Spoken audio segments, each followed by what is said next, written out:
So about a month and a half ago, I got the Epson Expression Photo XP-8800, and I've been testing it out for the use of artists to make art prints. So I'm going to share all the things I've found, the pros and cons of this printer in the video. I've made art prints like these in various different sizes and on a lot of different papers. And I've also made thank you cards on cardstock just to see how cardstock would work in this printer. First thing I want to say about this printer, and the reason why I wanted to review it for artists, is as an upfront cost for paying for the actual printer, this is about as cheap as you can find on the market for what is supposed to be able to print really good quality photos and art prints. And so that's why I wanted to put this machine to the test. The manufacturer's suggested price on this printer is $329, but there are a lot of places online that you can find it on sale for far less.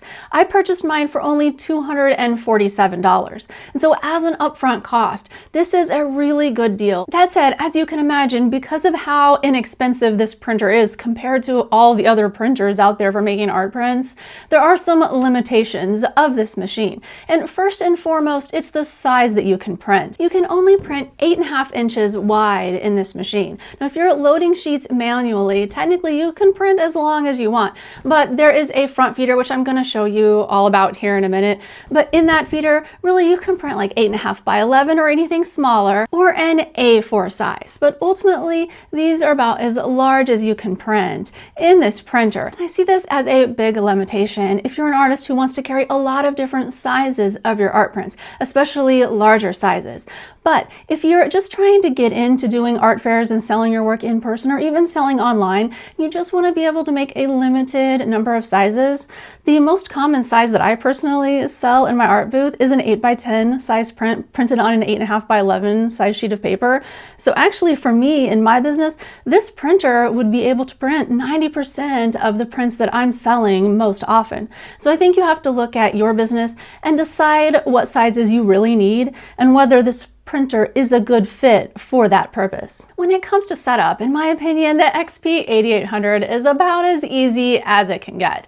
I've never had a printer that seemed this simple to set up. I mean, all you have to do is follow their setup guide that they give you, do all the steps in order. It's really simple. You don't even have to do any configurations on like a print head alignment or anything like that. You just install the ink cartridges, get it to connect your computer over Wi-Fi, or you can plug it in through a USB cable on the back. So you don't necessarily have to have Wi-Fi, but I connected this through the Wi-Fi just to make sure that it was easy to connect. And it definitely was. I installed the software that Epson provides for this printer into my Mac. I followed all of the steps and instructions, which there weren't that many, and it automatically connected it to my Wi-Fi, and I think I was printing in about 15 minutes from the time I unpacked it until I got the software installed and everything. So super simple. So there are 3 places that you can load paper in this printer.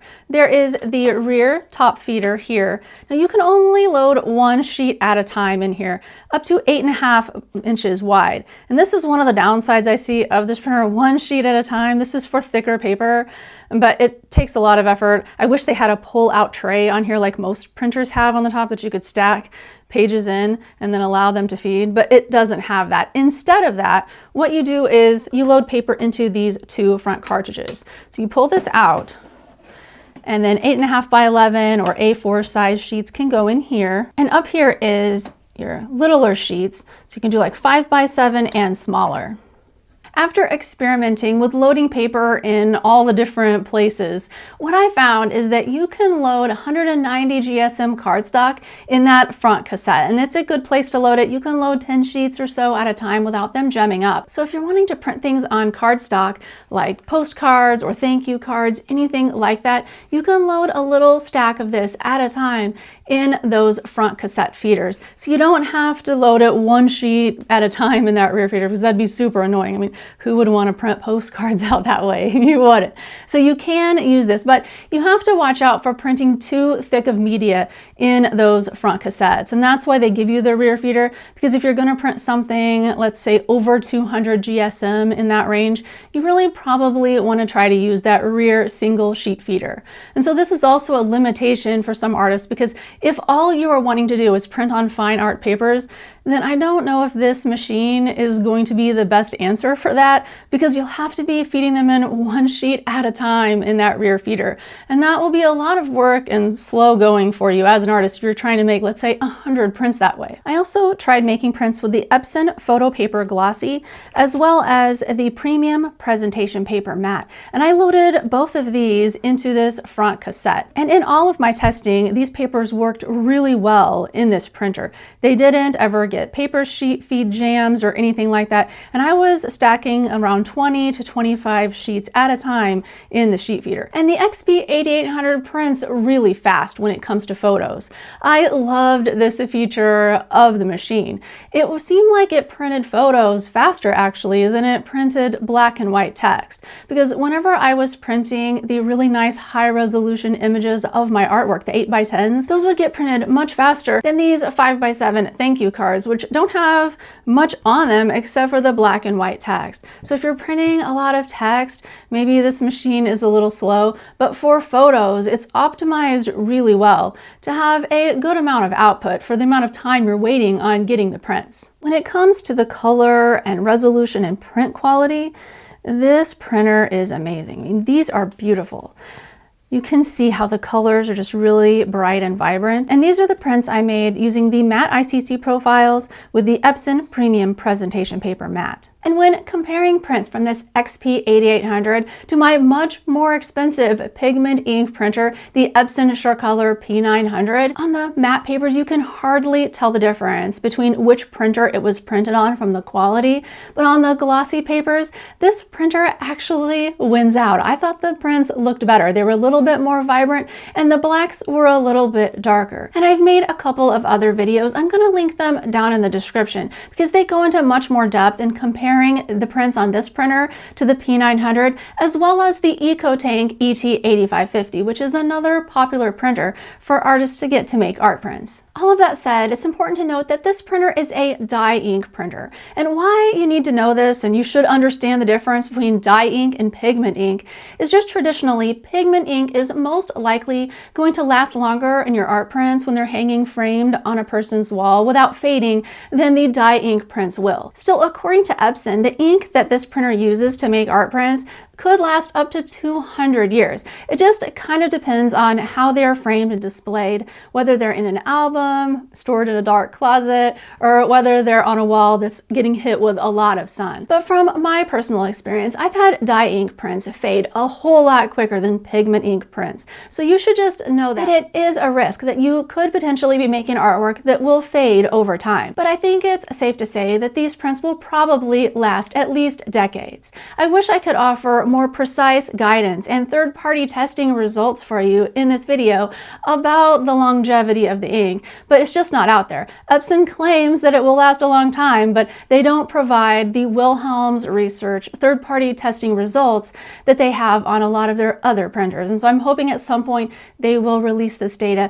so that way we can see on which papers they tested this and in what conditions and for how many estimated years exactly these prints are supposed to last. But personally, I would not consider these to be archival prints, and I would not sell them as giclées because of the fact that they may potentially fade sooner than the pigment ink prints, which you can consider giclées. Another thing you really should be aware of is some of the downsides to printing on thick papers that are in addition to having to load them one sheet at a time in this rear feeder. And it's that whenever I was trying to print, it was creating little line indentation marks on the top part and the bottom part of the print from what I think to be the sheet feeder mechanism that is pushing the paper through the printer as it's printing. Now, it printed beautiful prints, so if you were thinking about matting these, the mat would go over the area that it had the indents. But if you're selling a print and you're wanting to label it as a fine art print, you probably don't want to have dents in there. So I tested a lot of different thicknesses to see when the dents would stop appearing. So just how thick of paper you can use in this machine without having this issue. The thickest paper I tried was a 340 GSM Epson cold press paper. I love this paper, so I wanted to try it out to see how it would look. But yeah, I was really disappointed when it had the marks across the top and the bottom. So then I tried a PhotoSpeed Premium Etching Cotton Rag, which was a 310 GSM. And this paper also beautiful, but it had those roller marks. So then I tried a Platinum Matte 280 GSM from PhotoSpeed. This paper also had the marks, but they weren't quite as bad. After this, I went down to a 210 GSM paper. It's the Art Smooth Duo from PhotoSpeed, and at last I found a thick paper that I could use that did not make any dents. So if you are going to print on something that's like a matte paper or a textured fine art paper, then you can probably go up to 210 GSM, maybe 250 GSM range, but not all the way up to 280 GSM for sure. I didn't have any in the middle of that I could test, but 280 GSM was bad. So yeah, you'll have to experiment for yourself if you want to try out any of the papers that are in the thicknesses in between that. One other thing I tried was sticking a really thick sheet of photo paper in there because I just wanted to make sure that this wasn't something that was only happening with the matte papers. And I'm really happy I did this experiment because this photo paper is a PF gloss from PhotoSpeed. It's 310 GSM. So this is a really nice thick photo paper and it's beautiful. The print turned out so nice. I mean, you can see how vivid the colors are and everything. And there's not a single indentation or line. So if you're wanting to print on thicker paper that you load in that rear feeder up to a 310 GSM, just print on photo paper and it works really well. If you're wondering about studio space and the size of this printer, I had to show you this because you can see how small this printer is. It is great. It only weighs around 14 pounds, so you don't need help unloading it out of the package or anything if you need to move it around your studio. It's very convenient for that. Now look over here. This is my Epson P900. This is a really heavy printer. I don't know exactly how much it weighs, but it's definitely bigger than this one. So if you have limited studio space, then you might really like this XP-8800. And now for the ink cost. I looked everywhere online, on Epson's website, on other websites like Consumer Reports, anywhere that I could find some figures for what it would take to print a high quality art print in an 8 by 10 inch size, which is what this is right here. And I couldn't come up with any exact data. There was a large range too. Some websites said it was like 17 cents a print. Some of them said 66 cents. Epson said that it was varying depending on how much ink you were using, so they weren't very clear. And ultimately, I had to figure out some of this for myself. And I also got to say that my figures are not 100% foolproof here, but I'm going to tell you what I did to try to figure out what this print actually costs. So I ran out of 2 of the ink cartridges in this during my testing. It was the light cyan and the light magenta. And it's actually really easy to replace the ink cartridges. They're just down in here. I have a video, I'll put it in the description area if you want to learn how to replace the ink cartridges.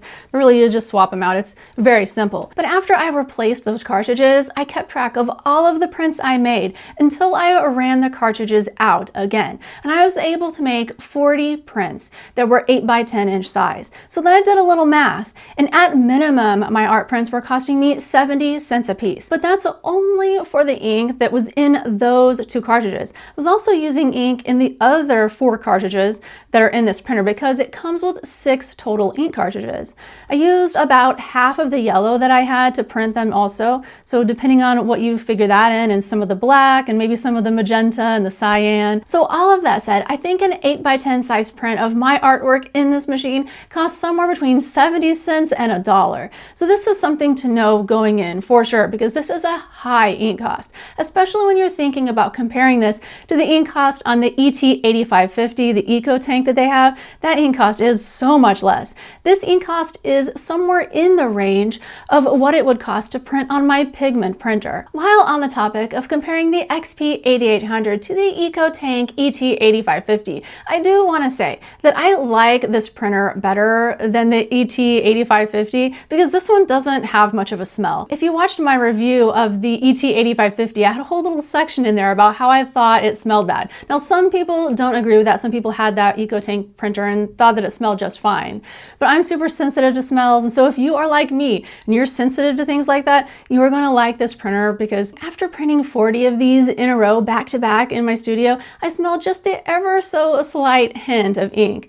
But most of the time, this printer, especially if you're just printing 1 or 2 prints, you're not going to smell it at all, or at least I didn't. And now for some final thoughts. If you're an artist and you are trying to figure out which printer to get, then you're probably looking at all of these features of this printer and you're comparing them to a lot of other printers and you're just trying to figure out what you actually need. And that's what I would ask yourself at this point. Do you need to print large? Because if you do, then this is not the printer for you. But if you can get by with printing on 8.5 by 11s or A4 size, then this printer might be a good fit, as long as you're willing to accept the higher ink cost, because the ink cost is definitely something to keep in mind. But the print quality, how they actually look, especially if you're willing to print on premium presentation paper matte or really any of the photo papers, your print colors are going to be bold and vibrant, your blacks are going to be dark, because this printer is really good at those things. All right, well, if you'd like to learn more about the XP-8800, I have a playlist. You can check it out right here. All right, thanks so much for watching. Hope this helps. See you next time.